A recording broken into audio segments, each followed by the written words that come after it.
Hi, it's Grandpa from Grammy and Grandpa Read, and today's book is another Scooby-Doo special. It's called Mummies at the Mall. You guys like going shopping at the mall? It's by Gail Herman. The Coolsville Mall was packed. Scooby-Doo, Shaggy, and the gang stood in a crowd of people. "Let's figure out what we want to do," said Shaggy, "before we get squeezed any tighter."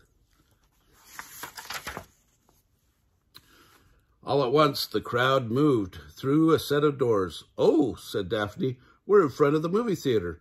The movie must be about to start," said Velma. Fred nodded. "We should go." Shaggy pointed to the movie poster. "Mummies on the Loose is playing," he shivered. "Like, we'll catch you later. Scoob and I will find something else to do." Shaggy and Scooby stopped in a pet store. 2 dogs were being groomed. "Care for a day of beauty, Shaggy?" asked Scooby. Scooby shook his head. "Roll away." Next, they went to a store called Snooze City. Shaggy and Scooby gazed at the cozy beds, soft pillows, and thick blankets. Scooby yawned. Shaggy stretched. 40 winks sounds pretty good to me. What do you think, good buddy? Good buddy? Shaggy whirled around. Scooby wasn't there. Then Shaggy spotted him. He had run outside. He was seated in front of a giant hot dog. "Hey, that's just a guy in a costume," said Shaggy. The hot dog guy handed Shaggy a flyer. "All you can eat day at Coolsville Mall," Shaggy read. "Go to any restaurant, eat till you're stuffed, all for one price." "First stop, Big Burger," Shaggy shouted, leading Scooby into a restaurant. The hours passed burger by burger. Finally, Scooby and Shaggy came out. Scooby patted his belly. "Had enough?" Shaggy asked. "Well, just in case, I stashed some burgers in my pockets." I don't know if that's legal. Next came Hot Dog Hut. Then Sausage Shack. Each time it was the same. The friends stuffed themselves, then Shaggy stuffed his pockets. Finally, they waddled out of the barbecue pit. That mummy movie will be over soon," Shaggy said to Scooby. "Let's go meet the gang." All at once, shouts rang through the mall. Heavy footprints echoed all around. Thud, thud, thud. They grew louder and louder. Scooby's ears quivered. "Hey, relax, good buddy," Shaggy laughed. "Look, it's just the hot dog guy." But something was behind him. 2 somethings, wrapped in bandages. "Rummies!" yelled Scooby. "Mummies!" yelled Shaggy.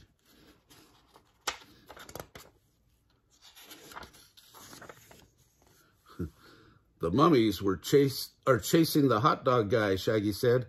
"So we should be safe, but the hot dog guy had disappeared. Now the mummies were after them." "Zoinks!" yelled Shaggy. "Run!" The chase was on, past the restaurants, past Snooze City.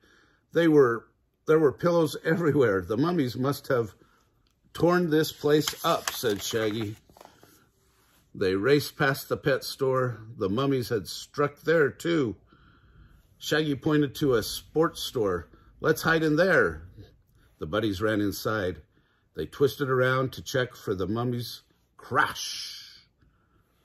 They slammed into a huge pile of tennis balls. Balls rolled everywhere. Shaggy and Scooby couldn't run. They couldn't even stand. The mummies were coming closer. Finally, Shaggy and Scooby grabbed tennis rackets. "Service!" shouted Shaggy as they swung at balls and cleared a path.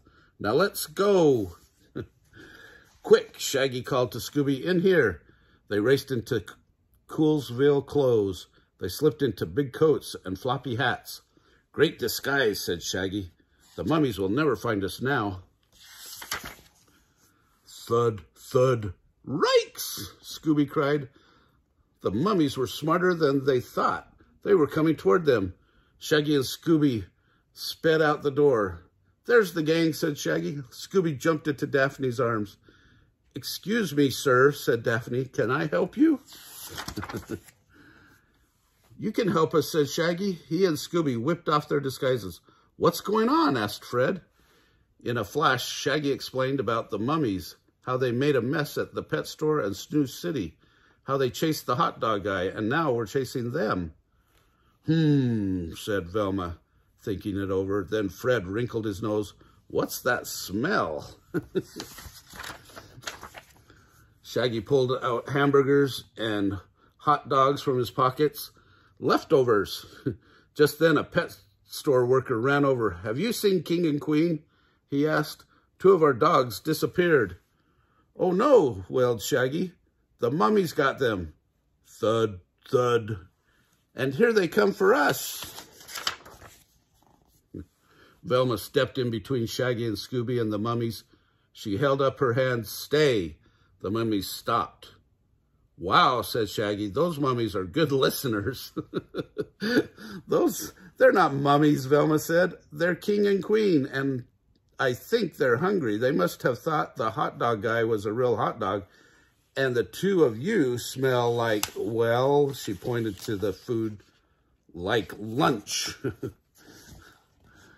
"But they sure look like mummies," Shaggy said. Velma pulled off the bandages.